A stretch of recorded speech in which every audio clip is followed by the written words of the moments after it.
Gold, trusted gold buyers. మీరు తాకట్టు పెట్టిన బంగారాన్ని విడిపించి ఈ రోజు ఉన్న మార్కెట్ ధరకు కొనబడను.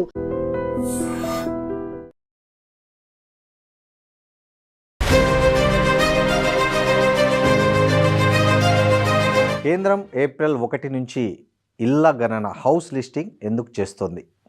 దేశవ్యాప్తంగా సమగ్ర జనగణనకు కేంద్ర ప్రభుత్వం ఏర్పాట్లు చేస్తోంది. ఈ క్రమంలో జనగణన తొలి దశగా ఇళ్ల గణన అంటే హౌస్ లిస్టింగ్ ప్రక్రియను ఈ సంవత్సరం 2026 ఏప్రిల్ 1 నుంచి సెప్టెంబర్ 30 వరకు నిర్వహించనున్నట్లు కేంద్ర హోంశాఖ నోటిఫికేషన్ జారీ చేసింది.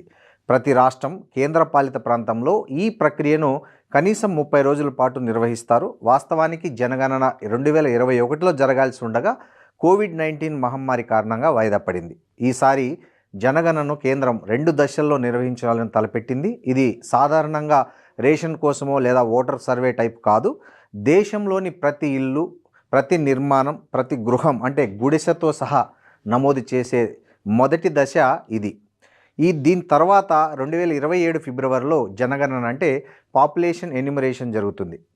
ఏప్రిల్ నుంచి సెప్టెంబర్ వరకు ఎందుకు ఇచ్చారంటే కేంద్రం 2026 ఏప్రిల్ 1 నుంచి సెప్టెంబర్ 30 తేదీ మధ్యలో ఏదైనా 30 రోజులు ఈ గృహ సర్వే చేయాలని నోటిఫై చేసింది.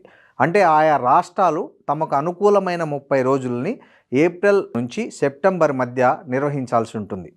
ఆయా రాష్ట్రాల వాతావరణము, ఎన్నికల షెడ్యూలు, పంటల కాలం లాంటివి దృష్టిలో పెట్టుకొని రాష్ట్రాలకు కేంద్రం ఈ వెసులుబాటు ఇచ్చింది.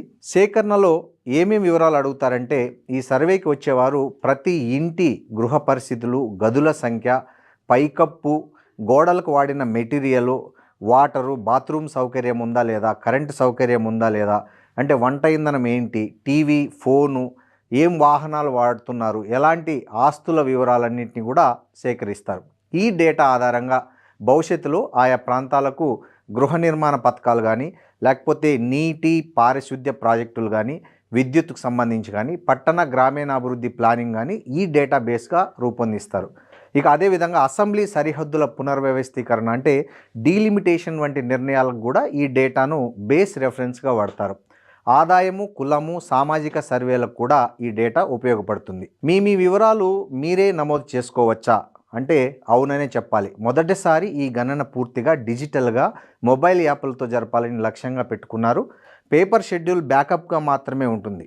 వచ్చే ఏడాది జరగనున్న జనగణనలో అంటే పాపులేషన్ ఎన్యూమరేషన్లో మాత్రం జనాభా వివరాలను పూర్తిగా ఎలక్ట్రానిక్ రూపంలో నమోదు చేయనున్నారు.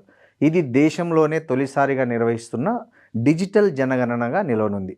ఇళ్ల గణన మొదలయ్యే ముందు 15 డేస్ అంటే 15 రోజులు సెల్ఫ్ ఎన్యూమరేషన్ ఆప్షన్ కూడా ఉంటుంది. అంటే మీ వివరాలను మీరే మొబైల్ యాప్ ద్వారా ఆన్లైన్లో నమోదు చేయవచ్చు. వీటిని సర్వే చేసే వాళ్ళు వచ్చి కేవలం వెరిఫై మాత్రం చేస్తారు. And for more videos, please subscribe to iDream. Please subscribe to iDream. Please subscribe iDream. And please subscribe to iDream. For more videos, subscribe to iDream. please like, share and subscribe to the channel. Congratulations, iDream. Subscribe to iDream. Subscribe to iDream. So subscribe to iDream Media. iDream ki iDream team andarki huge congratulations. Please subscribe iDream Media. Please subscribe to iDream. Subscribe iDream. Please subscribe to iDream. iDream అంటే నా కళల ఛానల్ను subscribe చేసుకున్న నోరు తిరుగుతలేదు. మీరైతే గంట గుర్తు కొట్టండి. For more such videos, please subscribe to iDream. Subscribe to iDream. Please subscribe to iDream. Please subscribe iDream Media. Please do subscribe to iDream. Please subscribe to iDream Media. For best entertainment and information, please subscribe iDream. And don't forget to subscribe to iDream.